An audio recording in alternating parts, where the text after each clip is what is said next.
Hello, Balance Bosses. I am so happy to be here today with Melissa Turner, aka the Tooth Girl on Instagram, which is the cutest handle ever. Thanks so much for being here, Melissa.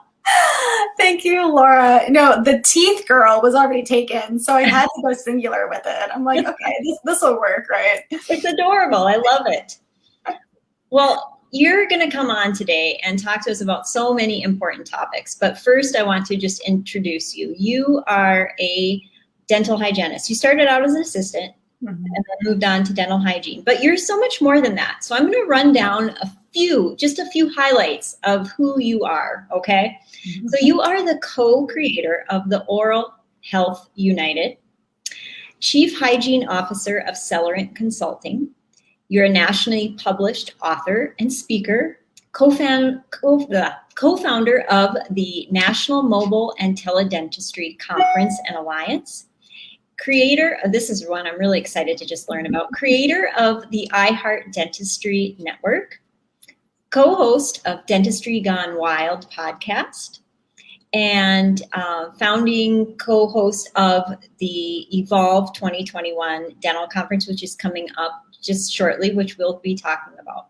So that's just a few of the things that, the few of the hats that you wear and the wealth of knowledge that you bring today. So welcome. I'm super excited to have you talk to our audience about balance, workplace wellness, the eve of teledentistry, and how women and millennials are really stepping up into the dental world today. So welcome, and thanks for being here.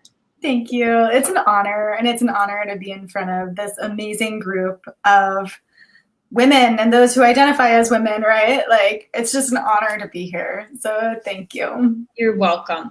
So I'd love to just go into a little bit of your history, like how you got into the dental world. What was it that brought you here and led you to all of these passions now? Yeah, so I grew up in a small town in Pennsylvania. A lot of Amish around me, very conservative, very sheltered life, right? I know some of us have been there. And really, I knew from an early age, I knew I was always the different one in my community. And I knew I would not necessarily be there for the rest of my life, like the rest of my family and friends. And so from an early age, I have always identified as being something different. And so what that means now in dentistry is I've been able to take a step back and just, see the need in dentistry to be more inclusive, to have a work-life balance, if that's even a thing.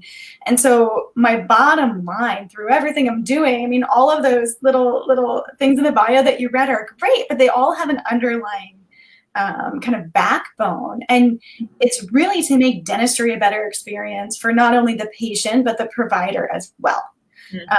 So I started in dentistry as an assistant when I was 19. And I like to joke, like many of us, we've spent our entire adult life in people's mouths, right? I mean, when you think of it that way, I'd rather be at this end than the other end, but right. OB has different things to say about it. And then I moved on to hygiene. But for the last 6 years, I have been my real job per se as a stay-at-home mom. And my journey as a mother has been quite a difficult one. A lot of postpartum depression in the beginning, and just not sure how I was going to see another day. And so everything that I'm doing now is to help support, I call them the under-recognized dental professionals and people that make up our industry. Because if I can help be a voice for those who have walked in my shoes, or for those who are struggling in our industry, that's what I'm going to do. That's such a privilege. So that's the underlying backbone, Laura, of everything that I'm doing. And for about 10 years, I followed my husband and his educational journey around the world. And so he finally got to where he wanted. And now he says, Melissa, he says, the next 10 years are yours. So do what you want with it, go full force. And so here I am, that's what's going on.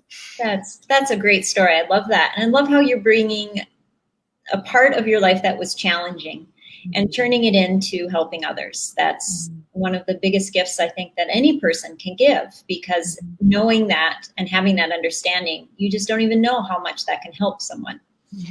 Yeah.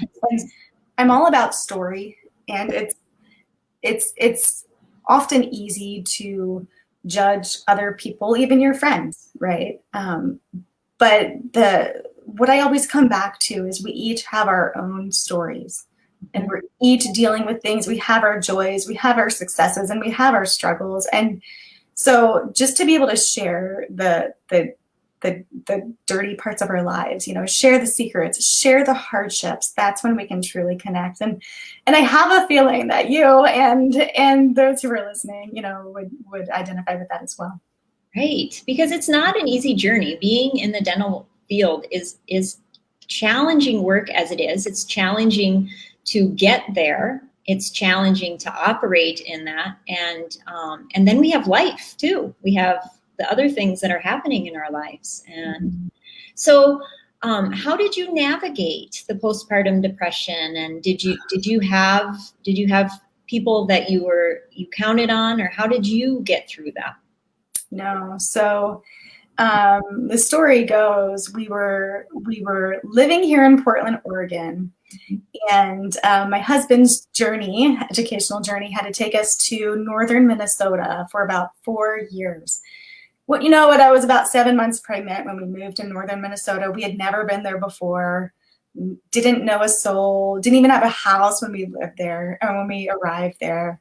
And so that, environment is a big thing for me. And so I was in a house, luckily we found a house that we liked. But I was in a house for a year with a hard pregnancy, and then a hard year after, and no support. And, my life partner, my husband, he did what he could, but we didn't have family or friends. So I just kind of grit my teeth and grinned and bared it, and I remember thinking, man, like waking up one day and thinking, man, this can't get any worse than it is. And then I woke up the next day and the same thing happened, and it got worse and worse and worse. And so I wish I had a success story of like, okay, I had this great support system. I had this, great therapist. I had this, amazing healing story, but I don't, because I'm still on that journey of coming out of it. I do remember at her 1 year birthday, at Maggie's 1 year birthday, I remember this weight being lifted, and saying, whew, I made it, right? And it was just this weight. And then I got pregnant again. I was like, oh my gosh, like what's going on? But it's just been a journey. And one of the hardest, we talk about work-life balance, Laura, but one of the hardest things was, this didn't cause the depression, but this was definitely an aid, in how I felt. How the heck am I going to have a clinical dental job and be the primary caregiver to my children, right? In a small town, I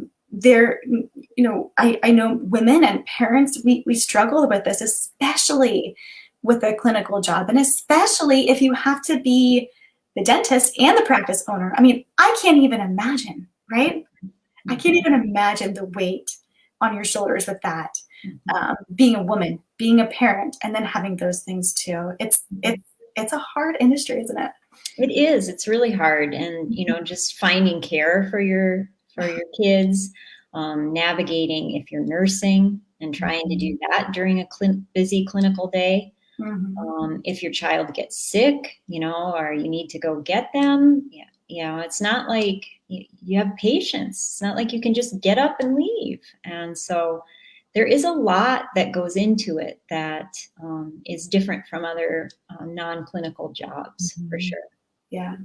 And that's one of my goals too. If we can make dentistry as a whole more flexible, I'm talking like down to the clinical workday. If we can make that more flexible, it's going to have positive ramifications for the practice owner, for the team, for you and me as we sit here talking about this, and then for the patient too. And so flexible can mean many things, but that's kind of a direction that I'm going these days. We've got to make it more flexible because it's 2021, right? Like we've got to. We live off of this thing, and Yes. Yes. Chat like we're doing, and we're quarantined even just the same, right? So Right. it's got to be more flexible. So tell me, this just segues perfectly into teledentistry and mobile dentistry, doesn't it? Because there is so much flexibility that can be brought to a dental practice with these. Is that where your interest in this first started? It did, yeah. So when I was in Minnesota, the only job that I could find was volunteering at a nonprofit mobile dental program. Okay. And shortly thereafter, I started to run the program. And it was a great work from home job, and I could get out and get clinical, once in a while when I could find somebody to watch the kids. But what that made me realize was, and we had implemented teledentistry too over that time, and what that made me realize was, holy cow, mobile healthcare delivery and telehealth is not just for the public health arena. Mm-hmm. It is for all of us. It is for the stay-at-home parent and the work-from-home parent. It is for all of us. And this was years ago before the shutdown, and boy, have we learned our lesson, right? Right. Had we had all of this implemented before COVID, had the majority of dental practices had this, then it would have been like a little hiccup. Yeah. I was up, right when in March, right when dental practices were, forced to close their doors, I was in tears all day long because I was getting calls from practice owners who knew something about teledentistry, knew I was connected. And the only thing I could tell them was, yes, this is going to help you. This is the only answer we have right now in a time when there are no other answers. And it was fun to see. Fun in quotation marks, right? It was fun to see it take off, but it was painful just the same because the struggles that we went through as an industry and as practice owners and business owners, that was really tough to see. Mm-hmm. Yeah. So you have a big conference coming up called Evolve 2021. You want to tell us a little bit about that and what is happening there and where you see the future of teledentistry and mobile dentistry going? Yeah. So a couple years ago, I found my BFF and my partner in crime, and her name is Sonia Dunbar. She's the geriatric tooth fairy. She's a hygienist. She's a powerhouse. And a couple years ago, we realized we had been on these two separate trajectories, but realized they really aligned. And so we got to work forming and planning the National Mobile and Teledentistry Conference. And the first one, our inaugural one, happened in February, like right before the shutdown, probably a week before the shutdown. Wow. And we were happy. Yeah, we were happy at that point if we would have gotten, 100 people together in a room just chatting, right? And we sold out and we sold out again and we sold out again and again. And we were like, we knew this was a big community and a growing community. But then COVID hit too. And then we realized, holy cow, this is, like I said, an answer when there are no answers. And so we have our next conference coming up just in about a month. And it's on March 4th through 6th, and we're calling it Evolve 2021. And just like last year, it's a hybrid event. So for those who feel safe coming, maybe if you're vaccinated or you feel safe coming to the conference, you're welcome to come. We have pandemic protocol in place, right? It's not fun, but we're going to do it. We're wearing masks, temperature checks, 6 feet, the whole shebang. And you could also sign up virtually to attend as well. And then, oh, Laura, we are super excited about this. This is a special add-on this year. So this year, our conference is partnering with the Denobi Awards. I don't know if you've heard about the Denobi I've Awards. just been seeing these all over the place, so I'd love to know more. Yay, tell us. So the Denobi Awards is a brand new industry-wide awards program. And it's to help celebrate the outstanding humans that make up dentistry. So for the last couple of months, we've had nominations rolling in. And this program is outside of mobile and teledentistry. It's for everyone, right? We've had nominations rolling in. Anybody can nominate. Anybody can win. We're talking educators, salespeople, brand leaders. You don't have to be a dental clinician. Mm-hmm. So what we've seen is most of the awards programs that are out there already are geared specifically towards dentists or hygienists or a certain role or a certain age group even, like, oh, you've done this amount of amazing things in your life. Now you have an award, right? But we want to celebrate everyone no matter where they are. And so we're thrilled. We're absolutely thrilled to be partnering with the Denobi Awards this year. So on Saturday evening at the conference, it's basically going to be the dental Oscars. We're going to get dressed to the nines, and there'll be 10 Denobi Awards given out. There's a dental team award that will be given out, and those nominations are still going on now for that award.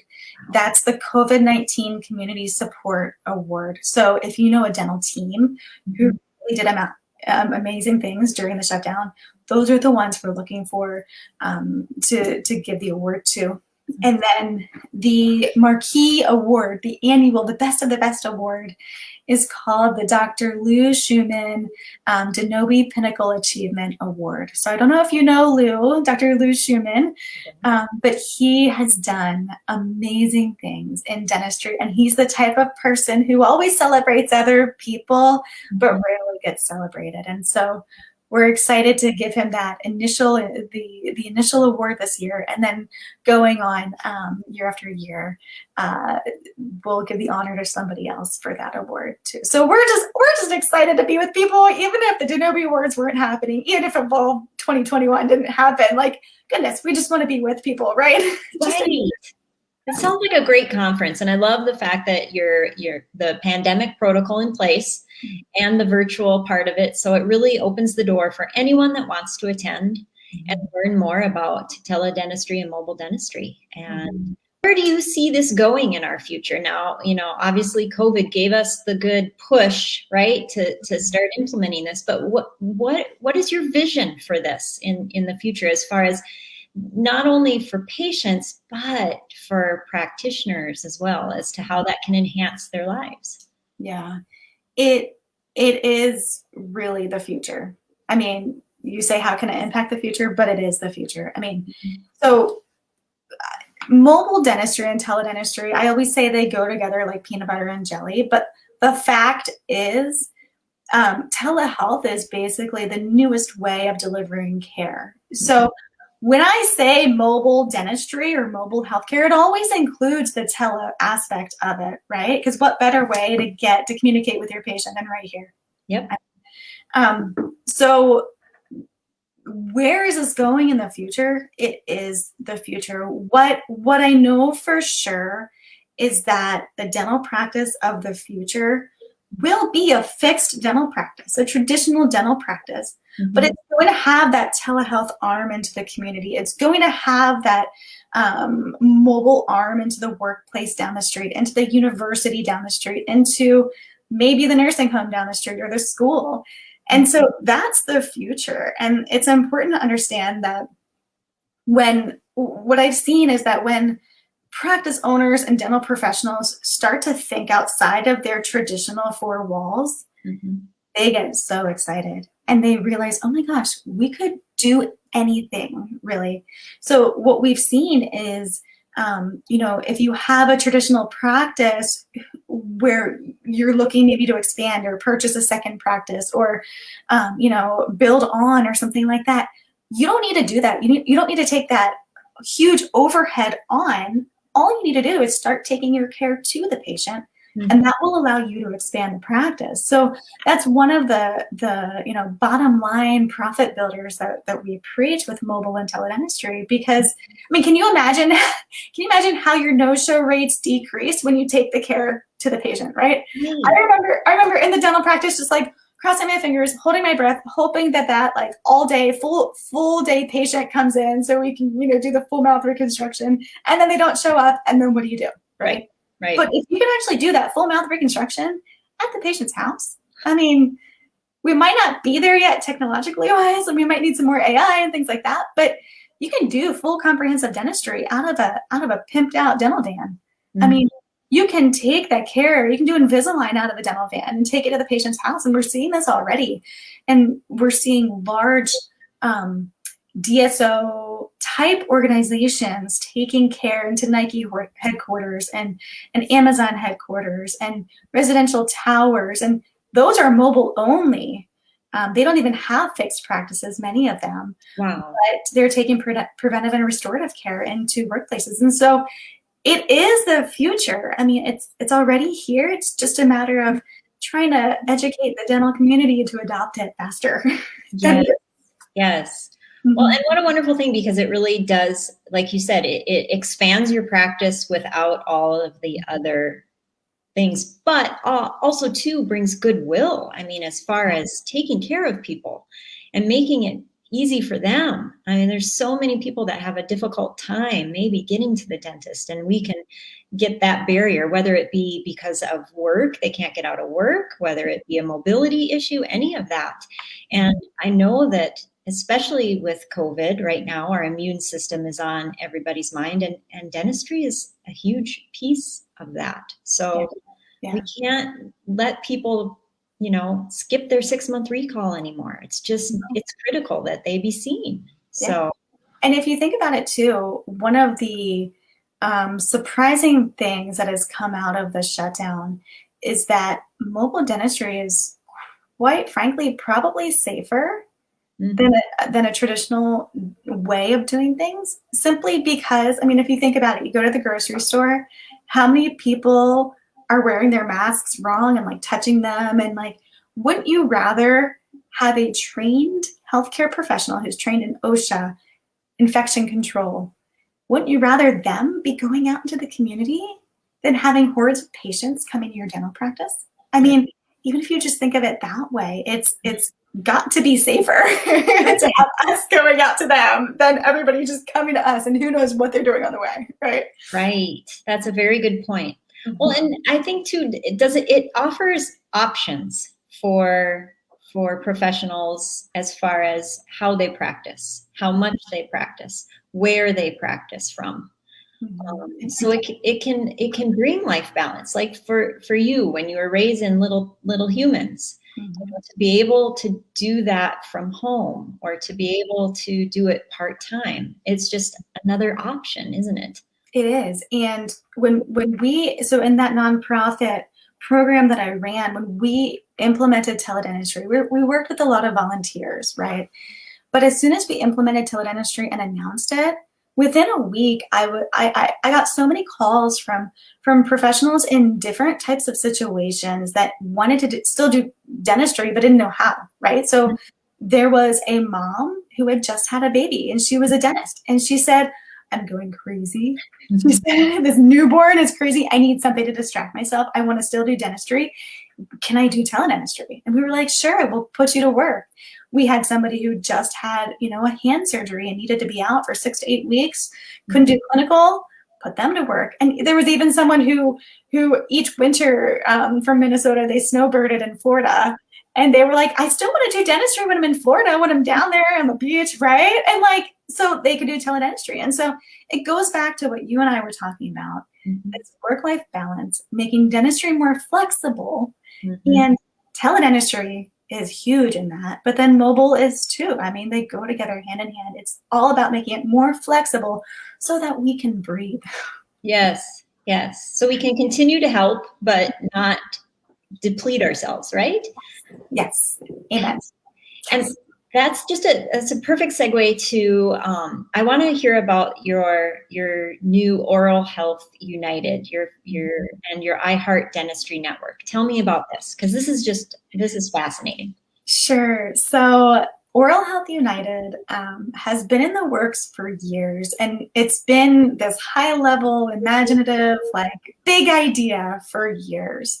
And what happened was, over the shutdown, we realized that there were a lot of resources that needed to be built and made, and so that we could have answers. And so we formed Oral Health United, which is really a coalition of industry brands and dental professionals who are helping to get our frontline workers back to work right now. Mm-hmm. But the bigger picture is that we want to bring a better tomorrow for dentistry.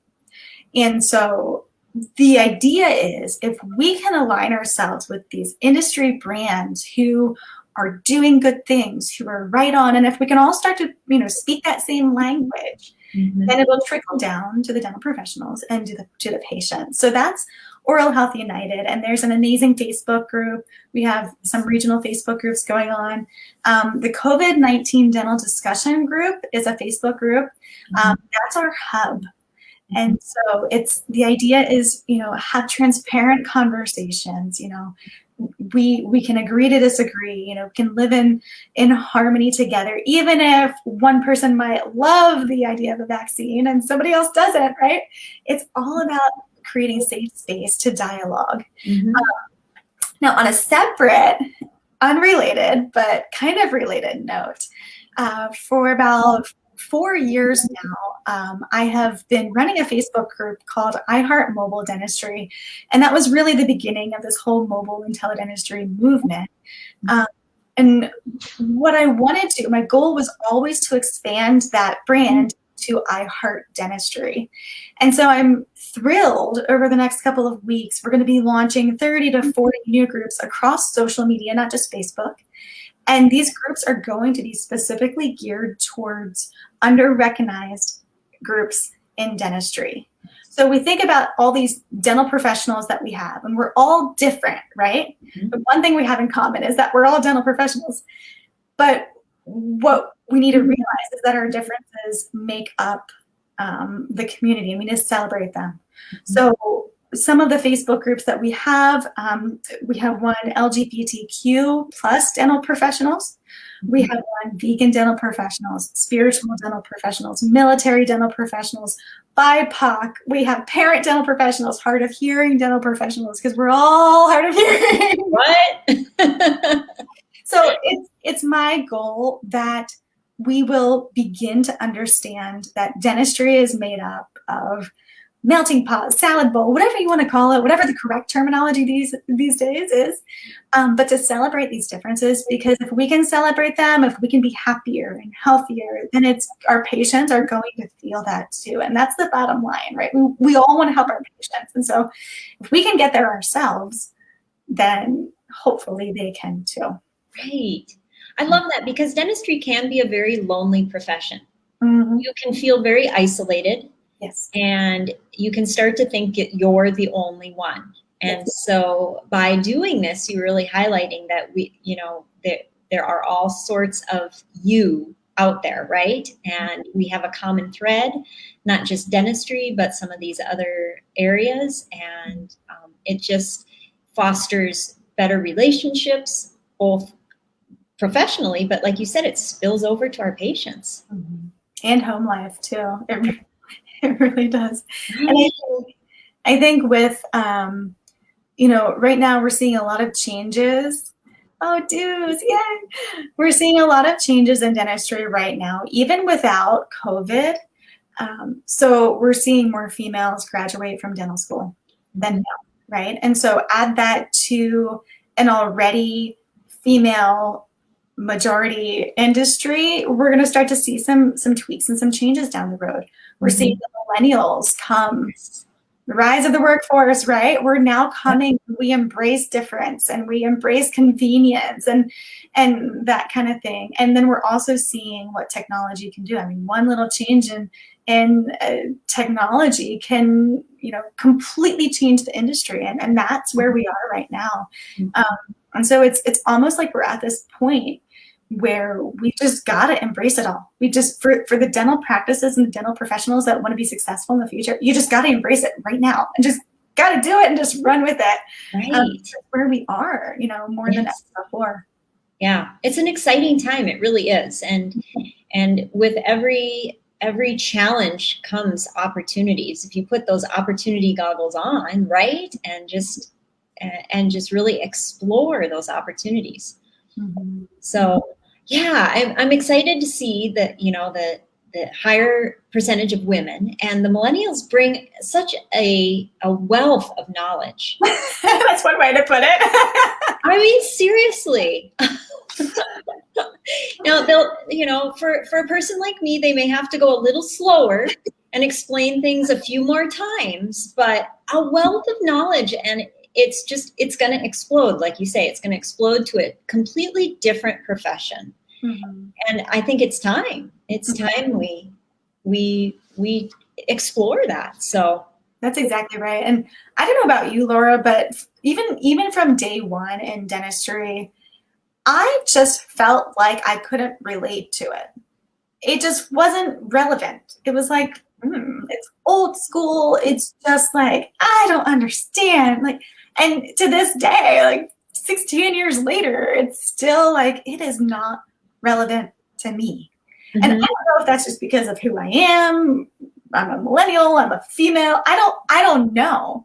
But what I know is that if it's not relevant to me, it's not going to be relevant to the patients, right? So if we're trying to talk to our patients and bring more patients in and care for them, we've got to start to speak their language. And we are not right now. There's a few pockets that are, but majority in dentistry, we're not speaking their language. I mean, we're still sending mailers to people's houses and using fax machines, right? Like, no offense, but good Lord, like it is time to just take a big leap forward and really connect with our patients. Right. I remember the time, where the big deal was going to electric charts, electronic charting. And, that right now, we're way beyond that.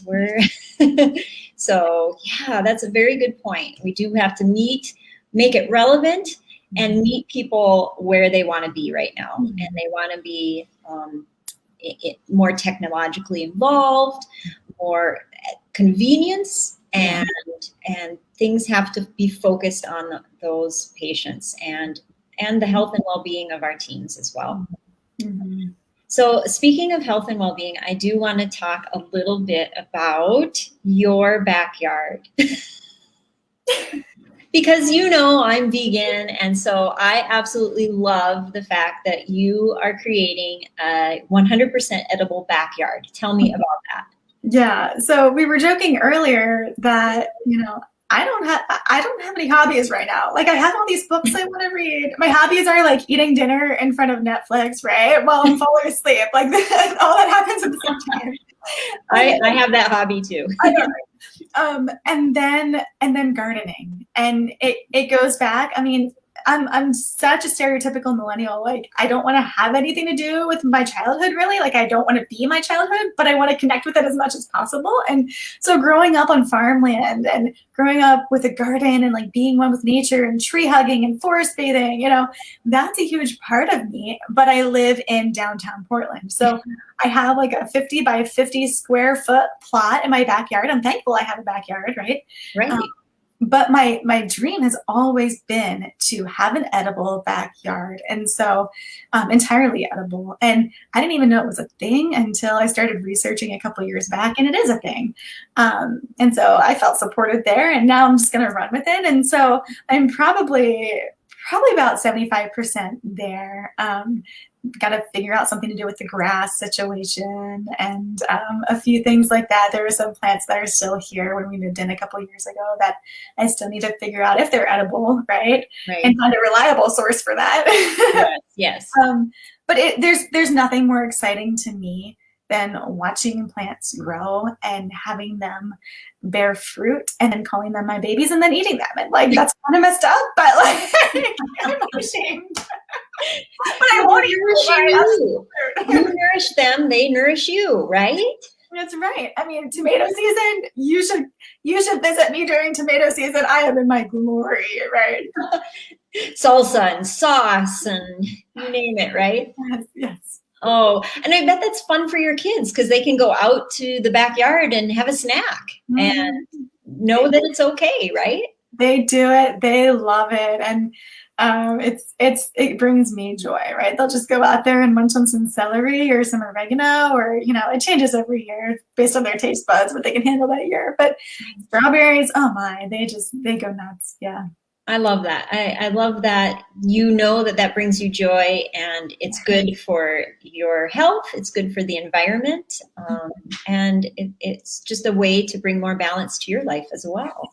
Yes. So I don't want to, the one thing is I don't want people to think that I have a good balance, because I don't right now. That's why we're talking, right? Because it's like, how do I balance all this? How do I refine what I have? And how do I, make more impactful moves instead of adding to my task list? Like, what can I do that's more impactful, that I'm already doing? It's refining is what it is. It really is.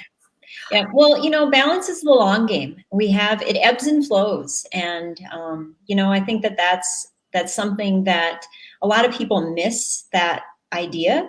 And they think that, if I'm out of balance, then that's it forever. Well, no, the key with balance is recognizing when you're out of balance and having those things that help bring you back into balance. Mm-hmm. So the fact that you recognize that, there's things that you want to improve the world, impact the world, and yet also make sure you're taking care of you. So, your edible backyard is one way to do that. I think that's beautiful. Yeah. And, one of the other things that we have kind of cooking on the back burner right now, we haven't announced it yet, and I can only give you some clues, but Sonia and I are big into women empowerment, big into wellness, and we want to help progress this within the dental community and within the female community. And so later this year, we'll be hosting a small, intimate event, but it will all be about rejuvenation. Women, you bring your best friend.